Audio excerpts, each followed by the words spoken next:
Hello guys, నిన్న జరిగిన ఎపిసోడ్లో బాలు ఎప్పటికైనా పూలకొట్టు తీయించడానికి కారణం ఎవరనేది కనుక్కుంటానని, ఆ తర్వాత వాళ్ళ అంతు చూస్తానని అంటాడు. ఆ తర్వాత ఏం జరిగింది అనేది నెక్స్ట్ ఎపిసోడ్లో వాయిదా పడింది. ఇక ఈరోజు అంటే 477 ఎపిసోడ్లో ఏం జరగబోతోంది అంటే, మీనా పూలకొట్టును తొలగించినందుకు బాలు అప్సెట్ అవుతాడు.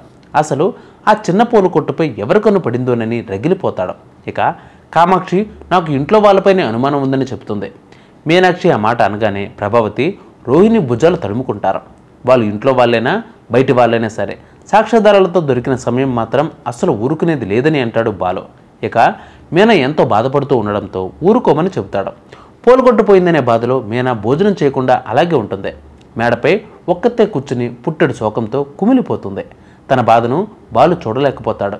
వెంటనే మీనా దగ్గరకు ఓ భోజనం తీసుకుని వెళ్ళి తినిపించి ఓదార్చే ప్రయత్నం చేస్తాడు. దానితో మీనా ఏమాత్రం కన్నీళ్లను ఆపుకోలేదు. తన పూలకొట్టును తలుచుకుని ఏడుస్తూ ఉంటుంది. అసలు మన పూలకొట్టు ఏం చేసిందండి అంటూ బాలుతో అంటుంది.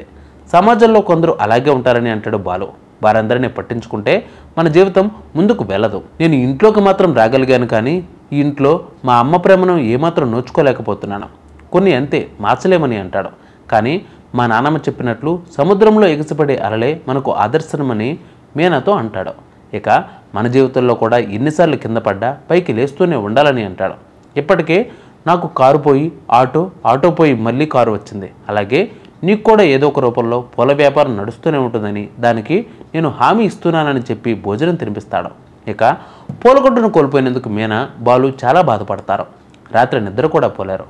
ఇక ఉదయం మీనా కాస్త పొద్దుపోయి లేస్తుంది. దీనితో మీనాపై ప్రభావతి మండిపడుతుంది. ఎక్కడి పనులు అక్కడే వినడం చూసి చిరుబుర్రులు ఆడుతూ ఉంటుంది. ఇక మనోజ్, రోహిణి కిందకు వచ్చి కాఫీ ఇవ్వమని ప్రభావతిని అడుగుతారు. ఇంకా నాకే ఆ మీనా కాఫీ ఇవ్వలేదని రోహిణితో అంటుంది. ఇదే సమయంలో మీనా బిల్డింగ్ పై నుంచి కిందకు వస్తుంది. ఇక ప్రభావతి మాటల తోటాలు పేలుస్తుంది.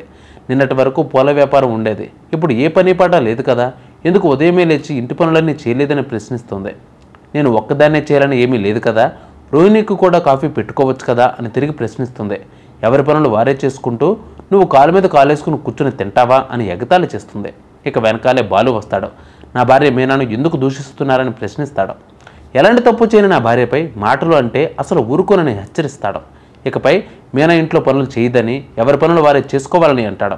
అవసరమైతే పని మనిషిని పెట్టుకోమని చెబుతాడు బాలు. అవసరం లేదని రోహిణి బాలుపై అరుస్తుంది.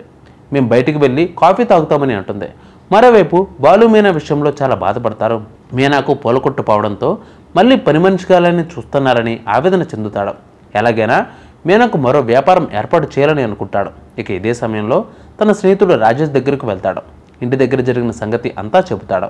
మున్సిపల్ అధికారులు బండి కావాలంటే ఫైన్ కట్టి తీసుకుని వెళ్ళమని అంటారు. కానీ బండి తీసుకువెళ్ళినా ఇప్పుడు ఇంటి దగ్గర ఏర్పాటు చేయాలని బాలు చెబుతాడు. దానితో మొబైల్ పోల్ బండి ఏర్పాటు చేయమని సలహా ఇస్తాడు. ఇక వెంటనే బాలు వెళ్ళి ఒక స్కూటీ కొనేందుకు ప్రయత్నిస్తాడు. అక్కడ కట్టాల్సిన డబ్బుల్లో 10,000 తగ్గుతుంది. ఇక ఆ డబ్బు సర్దుకున్నాకనే తీసుకుంటానని అనుకుంటాడు. ఇక అదే సమయంలో తన ఇంట్లో రౌడీలను ఖాళీ చేయించమని తిరుగుతున్న పెద్ద ఆయన 10,000 పట్టుకుని వస్తాడు. రౌడీలను వెళ్ళగొట్టి ఈ డబ్బులు తీసుకోమని చెప్తాడు. నేను రౌడీజం చేయనని అడగటం లేదని అంటాడు. తన కూతురి పెళ్లికి సాయం చేయమని కోరుతాడు. సో ఇంతటితో ఎపిసోడ్ ముగుస్తుంది. నెక్స్ట్ ఎపిసోడ్లో ఏం జరుగుద్దో మళ్ళీ తెలుసుకుందాం.